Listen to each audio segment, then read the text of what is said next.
पुण्यातील symbiosis skills आणि professional युनिव्हर्सिटीच्या कुलपती पदावर डॉक्टर स्वाती मुजुमदार यांची नियुक्ती झाल्याबद्दल उच्च आणि तंत्रशिक्षण मंत्री चंद्रकांत पाटील यांच्या हस्ते त्यांचा विशेष सन्मान करण्यात आला। या कार्यक्रमाला कौशल्य विकास मंत्री मंगल प्रभात लोढा, सिम्बायोसिसचे अध्यक्ष डॉक्टर शांभव मुजुमदार हे ऑनलाईन उपस्थित होते। त्याचप्रमाणे इतर मान्यवर आणि विद्यार्थी-विद्यार्थिनी मोठ्या संख्येने उपस्थित होते। सध्याच्या काळात संपूर्ण जगात कौशल्य आत्मसात करण्याला मोठे महत्त्व प्राप्त झाले आहे। कौशल्य प्राप्त झालेली युवा पिढी स्वतःचा आणि पर्यायाने समाजाचा तसेच देशाचा विकास घडवू शकते। विशेषतः ग्रामीण भागातील विद्यार्थ्यांपर्यंत कौशल्य शिक्षण पोहोचवण्यासाठी शिक्षण संस्थांनी पुढाकार घ्यावा। त्यांना शासनाकडून सर्व प्रकारच्या पायाभूत सुविधा आणि प्रोत्साहनपर योजना उपलब्ध करून दिल्या जातील, अशी ग्वाही मंत्री चंद्रकांत पाटील यांनी यावेळी दिली। डॉक्टर स्वाती मुजुमदार यांनी कौशल्य विकासासाठी आणि कौशल्य प्रशिक्षणासाठी जागतिक पातळीवर मोठे योगदान दिले आहे। त्यांच्या नेतृत्वाखाली सिम्बायोसिस कौशल्य विकास आणि व्यवसाय प्रशिक्षण विद्यापीठ मोठी झेप घेईल, असा विश्वास देखील पाटील यांनी यावेळी व्यक्त केला।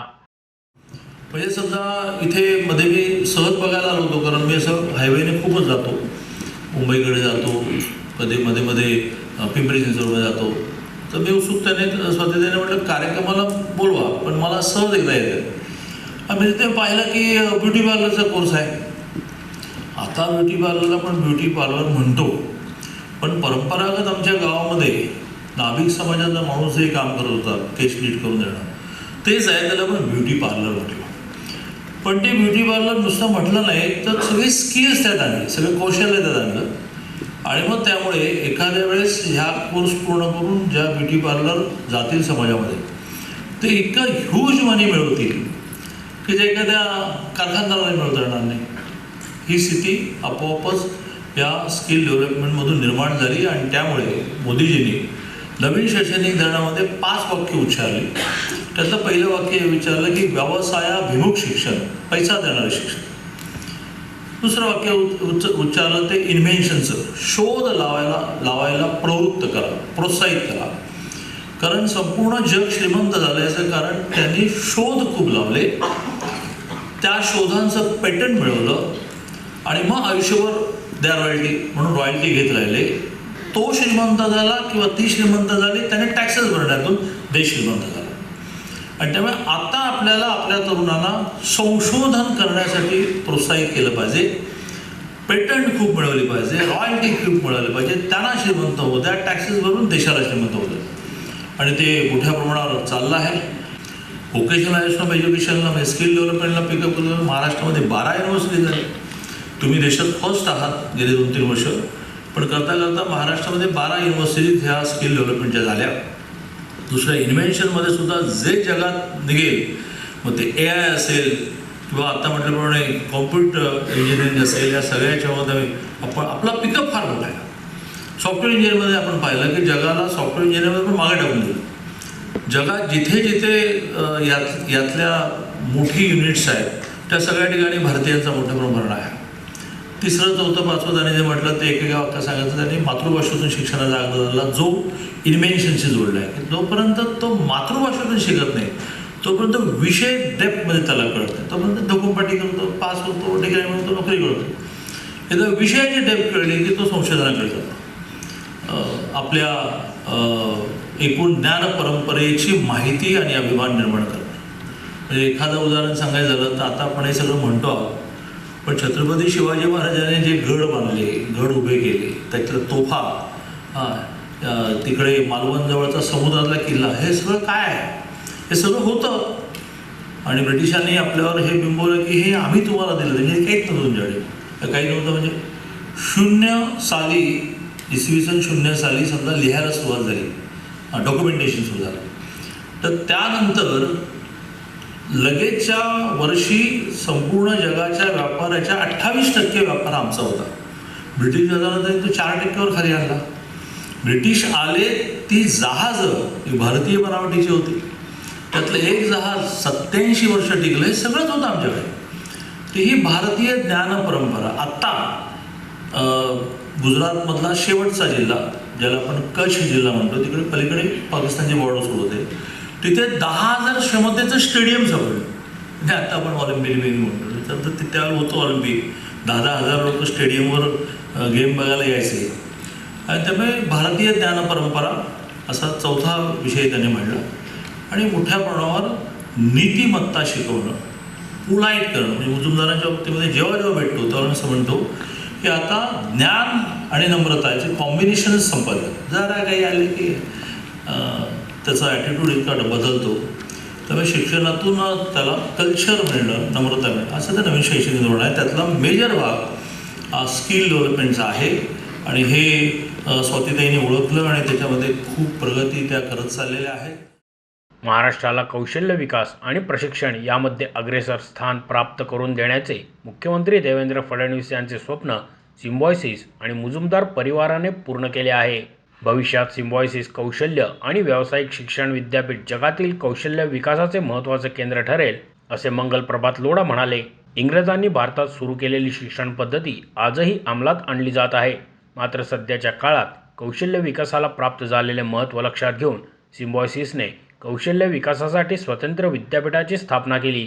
कौशल्य विकास आणि प्रशिक्षण क्षेत्रात भारत अग्रेसर राहावा यासाठी केंद्र आणि राज्य शासनाने पुढाकार घेतला पाहिजे, अशी अपेक्षा डॉक्टर शांभव मुजुमदार यांनी व्यक्त केली. गतिमान आणि प्रगतिशील राजकीय नेतृत्व प्राप्त झाले तर मोठ्या गोष्टी साध्य करणे शक्य होते. सिम्बायोसिस कौशल्य विकास आणि व्यवसाय प्रशिक्षण विद्यापीठ हे त्याचे उदाहरण आहे, असे डॉक्टर स्वाती मुजुमदार यांनी आपल्या मनोगतात नमूद केले. तत्कालीन शिक्षण मंत्री विनोद तावडे आणि मुख्यमंत्री देवेंद्र फडणवीस यांचा या विद्यापीठाच्या उभारणीत मोठा वाटा असल्याचेही त्यांनी स्पष्ट केले. उद्योगांच्या मनुष्यबळाबाबत गरजा लक्षात घेऊन विद्यार्थ्यांना कौशल्य प्रशिक्षण दिले जाते. या विद्यापीठातील अभ्यासक्रम केवळ प्राध्यापक आणि शिक्षणतज्ज्ञ निश्चित करत नाहीत, तर त्यासाठी उद्योग क्षेत्रातील मान्यवरांना सहभागी करून घेतले जाते. विद्यापीठाचा 200हून अधिक अग्रेसर उद्योगांशी सहकार्य करार झालेला आहे. त्यामुळे विद्यापीठातील विद्यार्थ्यांना उद्योगांच्या गरजेनुसार प्रशिक्षण आणि कारकीर्द घडवण्याच्या संधी उपलब्ध होत आहेत, असंही डॉक्टर स्वाती मुजुमदार यांनी यावेळी स्पष्ट केले. तळागाळातील विद्यार्थ्यांपर्यंत कौशल्य प्रशिक्षण पोहोचवण्यासाठी विद्यापीठाच्या वतीने पदविका अभ्यासक्रम उपलब्ध करून देण्यात आले असून त्यात 90% महिलांचा सहभाग आहे. हे प्रशिक्षण प्राप्त केलेल्या विद्यार्थ्यांपैकी 25% विद्यार्थ्यांनी स्वतःचे स्वतंत्र व्यवसाय सुरू केले आहेत, अशी माहिती देखील त्यांनी दिली. When we started the skill development journey, another person who supported me, believed in me, हे आपल्या राज्याचे माननीय आदरणीय मुख्यमंत्री श्री देवेंद्रजी फडणवीस आहे. मला बऱ्याच वेळेला दादा असं वाटतं की एखादा नेता जेव्हा येतो आणि तो इतका डायनॅमिक असतो, इतका प्रगतिशील विचाराचा असतो, तेव्हा खूप गोष्टी अशा आपोआप घडून येतात. आणि सांगायला असंही वाटतं की त्याच्या आधी जवळजवळ 8-10 वर्ष मी महाराष्ट्र राज्य सरकारच्या कमिटीवर काम केलं. कौशल्य विकासाचा हा फ्रेमवर्क आम्ही तयार केला. तेव्हाही मी महाराष्ट्र गव्हर्नमेंटला प्रपोजल दिलं होतं की कौशल्य विकासाचं विद्यापीठ तयार व्हावं. पण मला अजिबातच संकोच वाटत नाही म्हणायला की आपले आदरणीय आणि लाडके मुख्यमंत्री देवेंद्रजी फडणवीस ह्यांच्या मार्गदर्शन आणि सपोर्टमुळेच हे विद्यापीठ निर्माण झालं. श्री विनोद तावडेजी त्यावेळेला आदरणीय शिक्षण मंत्री होते. आणि मला अजून हा प्रसंग आठवतो की 2017मध्ये फार्मर्सचं ॲजिटेशन झालं होतं आणि खूप तेव्हा म्हणजे अनरेस्ट होती मुंबईमध्ये मंत्रालयाच्या बाहेर. आणि तावडे सर आणि देवेंद्र फडणवीस सरांनी हा ॲक्ट स्टेट लेजिस्लेशनला नेला. तो शेवटच्या दिवशी नेला स्टेट लेजिस्लेशनच्या मार्चमध्ये. आणि मी अजूनही विसरणार नाही की उद्या अखेरीचा दिवस असताना मी आदल्या दिवशी रात्री भीत पहाटे 1 वाजता मुख्यमंत्री सरांना मेसेज केला की सर जर उद्याला हा ॲक्ट आला नाही तर आणखीन एक ॲकॅडमिक इयर जाईल. आणि तुम्हाला सांगायला खूप आनंद वाटतो की within 5 minutes the chief minister replied saying की मी स्वतःच हा ॲक्ट उद्या लेजिस्लेशनमध्ये घेऊन जाणार आहे. खरं असं खूप कमी वेळेला होतं की एखादा चीफ मिनिस्टर एखाद्या प्रायव्हेट स्किल युनिव्हर्सिटीचा ॲक्ट असं स्टेट लेजिस्लेशनला नेतो. तर ह्याचं पूर्ण श्रेय त्यांच्या डायनॅमिक नेतृत्वाला जातं असं म्हटलं तर अजिबातच वावगं नाही. आणि ऑफकोर्स विनोद तावडे साहेबांची जर त्याला संमती आणि सपोर्ट नसता तर हे विद्यापीठ आज घडलं नसतं. सर, एका रेकॉर्ड टाईम 18 महिन्यात हे विद्यापीठ तयार झालं. मला अजून आठवतं की भूमिपूजनाला आले तेव्हा मला अगदी मिश्किलीने CM सरांनी विचारलं की काय मग कधी चालू करताय? तर मी म्हटलं 2 वर्ष. तर म्हणाले काय सांगतेस 2 वर्ष? म्हटलं हो सर, बघूया आपण कसं जमतं, मी प्रयत्न करेन. तर एका रात्रीत 15 JCB लावून एक्सकव्हेशन संपून ह्या 15 एकर कॅम्पसची भिंत बांधली गेली आणि जवळजवळ 6 लाख स्क्वेअर फुटाचं कन्स्ट्रक्शन 18 महिन्यात पूर्ण झालं. आणि त्याच्यानंतर जेव्हा CM सरांना आम्ही इनॉग्रेशनला बोलवलं तेव्हा खरोखरच त्यांना खूप कौतुक वाटलं की एका contracting agency, architect, PCMC corporation हे सर्वजण एकत्र येऊन एका चांगल्या प्रोजेक्टसाठी जेव्हा मदत करतात तेव्हा मिरेकल्स डू हॅपन, चमत्कार होतात. आणि तेच हे विद्यापीठ आहे असं म्हणायला हरकत नाही. सिम्बॉयसिस स्किल युनिव्हर्सिटी ही कायमच कौशल्य आधारित अभ्यासक्रम तर चालवतेच, परंतु एक काळाची गरज ओळखून कार्यक्रम, अकॅडमिक प्रोग्रॅम्स ज्याला म्हणतात ते चालवत असते. आणि दरवर्षी आपण जेव्हा काही नवीन कोर्सेस आपण चालू करतो त्याच्या आधी जवळजवळ वर्षभर आपला अभ्यास असतो सगळ्यांचा, की इथे म्हणजे सगळ्यांचा म्हणजे सगळ्या टीचर्सचा, की नेमकं कुठल्या क्षेत्रात आपण कोर्सेस चालू करूया पुढच्या वर्षी. आणि हा विचार करत असताना अर्थातच आमचा अनुभव कमी पडतो, कारण आपण एका पर्टिक्युलर भूमिकेतनं, एका शिक्षकाच्या भूमिकेतनं जग पाहत असतो. पण बाहेरच्या जगात, विशेषतः इंडस्ट्रीच्या जगात इतक्या फास्ट चेंजेस होत आहेत, इतक्या फास्ट टेक्नॉलॉजी येत आहे आणि त्या जगामध्ये नेमकी कशाची गरज आहे हे जाणून घेण्यासाठी आपल्याला इंडस्ट्रीशी सतत संवाद करण्याची गरज आहे. ना की वर्षातनं एकदा दोनदा त्यांना भेटलं त्याचा उपयोग नाहीये, पण सतत संपर्कात राहण्याची गरज आहे. इव्हन आमचे जे ॲल्युमनाय आहेत, जे पासआउट झालेले आहेत, आता 10 वर्ष झाली या विद्यापीठाला, त्यांच्याशी देखील आम्ही सतत एक संवाद साधत असतो की आता तुम्हाला तुमच्या जगामध्ये कशाची गरज वाटतेय, काय प्रकारचं आपण शिक्षण द्यावं, काय अपस्किलिंगचे कोर्सेस आपण चालू करावेत.